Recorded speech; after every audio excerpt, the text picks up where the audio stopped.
Welcome everyone to this week's video. Today we are on Fish Friday number 118 and we have a good one for you today. Today's fish is a beautiful fish. I guarantee you everyone has heard about this fish. You don't know how many species there are, I bet. But it is a fish that made Ann Wilson very famous, if you know who she is. Today's fish that we're going to be talking about is... bam! The Great Barracuda. Now, the Great Barracuda, or scientific name, Sphyraena barracuda. Again, that's Sphyraena barracuda. It is part of the family Sphyraenidae. Sphyraenidae is the family of Barracuda. Now, you might say, well, okay, Barracuda, but I'm talking about specifically the Great Barracuda. There are, I want to say, like 20-ish species of Barracuda across the world. I think there's about 20, don't quote me on that, but a lot of people just think of Barracuda, that there's only one species, there's only the Barracuda, but that's actually not the case. Let's make this picture a little bit bigger for y'all. There we go. That's actually just not the case. There's multiple species, and in fact the Great Barracuda is actually not the type species of the family. A type species is a family that sort of defines the family, and the type species for Sphyraenidae is actually Sphyraena, which is the European Barracuda, I believe. Anyway, now, the Great Barracuda is native to the ocean. I mean, I know I hate to say that, but it's just kind of in the ocean. It's in the Indian, the Pacific, and the Atlantic Oceans, in tropical to temperate waters, meaning basically from semi-warm water to semi-water all across the world. They're just found everywhere. They're actually fairly common as a species. In terms of depth, you'll find them anywhere in the shallows and the mangrove tidal groves to deep reefs.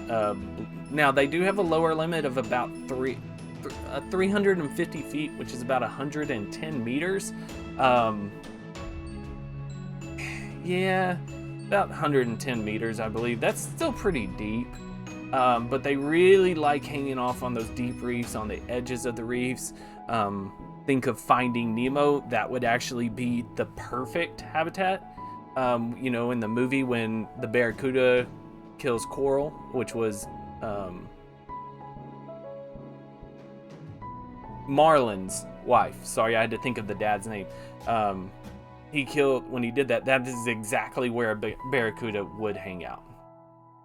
Now, the Great Barracuda is a large fish, and it is one of the largest barracudas. I mean, Great Barracuda, but it's not as big as people think. It's not, you know, monstrous. So a lot of people, you know, I think when I talk with people, they have the impression, you know, Barracuda's, you know, basically a shark, but that's just not the case.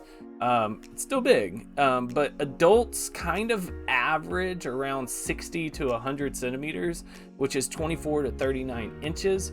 And they usually weigh anywhere between 2.5 and 9 kilograms, which is 5.5 to 20 pounds ish. Don't get me wrong, that's still a decent sized fish, but you're not really talking about the monsters that people think of. But there are larger ones. Large ones exceed about 150 centimeters, which is 5 feet long, 4.9-ish, and they weigh over 23 kilograms, which is 50 pounds. And the largest record for rod and reel Barracuda is actually 170 meters, which is 5.6 feet long, and that one weighed 46.72 kilograms, 103 pounds. Now, I want you to really think about that. The largest one ever recorded was 46.2 kilograms, 103 pounds. That's 5 times heavier than your average. So that means that the range on this fish actually is incredible. A lot of fish are very similar in size. You don't have a lot of wiggle room. They might be 5 to 7 feet, or 1,000 to 1,100 pounds, which is within 10% range. You're talking about 5 times the kind of larger average size barracuda. It's really interesting when you think about it that way. The largest one ever recorded was said to have measured 3 meters, which was 9.8 feet long. So that one probably would have weighed about 100 and I'm going to guess and say 200 pounds if there was actually one like there said to have measured. That's a little bit anecdotal. In terms of what they look like, I hope you know what they look like. They're just an elongated, absolute killing machine here. This thing is designed to eat and be a predator. It's got this lower jaw that extends past the upper jaw. Really strong teeth. You can see here, really strong teeth. Even on the bottom, you've got these large fang-like. They almost kind of look snaggletooth. That just helps them hold it. They're basically a pike with thicker teeth. And what's interesting is they actually have, you can see right here on the base of the jaw, they actually have holes in their mouth that allow them to, the barracuda to actually totally shut its mouth, making it super streamlined. Looking at the design of this thing, it is very streamlined. Very, very streamlined. It's got these very small scales. It's got these 2 dorsal fins. You can see one folded right here. This one set farther back. Anal fin set far back on the tail. This forked caudal fin. Everything's set farther back. And they're usually white tipped. You can see right here, there's a little bit of white tipping of the fins. That's fairly common for a barracuda, for the great barracuda. Color-wise, it's kind of bland in color. It's got this darker gray on the top and it fades to a whitish belly. It'll have sometimes these dark blotches you can kind of see here. You can see these dark blotches. When I said blotches, I meant this darker barring. A lot of people think of that darker barring, and I mean, sometimes it has the dark blotches. It's fairly easy to identify a barracuda. Now, again, I cannot stress this enough. This thing is built for speed. They hunt by ambush, and they hunt by surprise. Ambush and surprise, and they have really short bursts of speeds. These things don't swim fast for a long time. These are not tuna. These are, the rattlesnakes of the ocean. They go really quick, really fast, and then they're done. But they can put on a short burst of speed of up to 43 kilometers per hour, which is about 27 miles per hour. That's really fast. However, they have like zero maneuverability. It is pow, but they cannot turn. They don't really do well to even just like swim around. I mean, they're pretty unmaneuverable. They do live longer than you would think. They live to about 14 years of age. And something interesting about them is, especially when they're younger, they actually will school together. So you can see here's a bunch of barracuda in a school together. They actually have some schooling behavior. And that's not really that common with an apex predator like this. Usually apex predators are much more solitary. But this one, the great barracuda actually does, and I believe most barracudas actually exhibit some sort of schooling behavior. And the older they get, the more common it is for them to go off and be solo. Now, I know what a lot of people think, is this dangerous to humans? Barracuda have bit humans, and even they do have formidable teeth, but they don't really attack humans. That's extremely rare. They are very inquisitive. They're visually stimulated, So they hunt by eyesight. So if a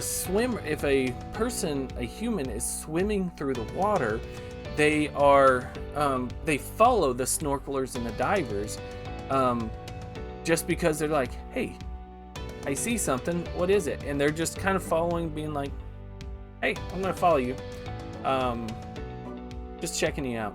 But it seems like most of the time when they're actually attacking the human, they're actually attacking like a shiny object that's on the human, like knives, watches, things like that. They see a glint for the watch, and this thing is programmed in its mind to attack. That glint is a shiny fish that they're going to attack. So it's just usually one quick strike, they're done. However, their teeth are so sharp and so strong that one strike can result in pretty bad cuts, lacerations.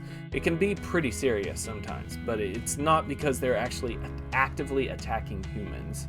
They see a watch, they see a glint, pew, what they're programmed to do. Now, for the interesting fact that we're going to end the video on, and this one absolutely blew my mind.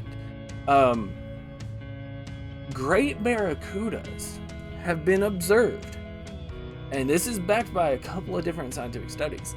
They've been observed herding schools of fish into shallow water. And then they guard their livestock, the fish, until they've digested their meal and they're hungry again, and then they attack that school of fish. And I want you to really think about that. That exhibits a little bit of foresight that a lot of people don't think fish have. Barracuda is herding these small anchovies, these small mullet, pushing them into a tiny cove or anything, and just patrolling. It's got a full belly, it doesn't need to eat them, but it's protecting these fish, herding them, and just guarding them from any outside predators. Then it gets hungry and immediately turns and attacks these schools of fish. And when you think about that, like I said, that exhibits foresight that a lot of people wouldn't think of. It's very bizarre, and it's really, really cool. Just the more you think about it, the cooler it gets. At least in my head, it does. But thank you guys so much again. I really appreciate it. Hope to see you again. If I don't, please be safe. Have a great day. Please leave a like, comment, and subscribe if you do. I'd really appreciate it. Hope to see you again. Love reading those comments. Please give me a comment. Let me know of a fish that you'd want to see. I'd love to do it. But thank you guys so much again. Take care of yourselves. Take care of your loved ones. And peace.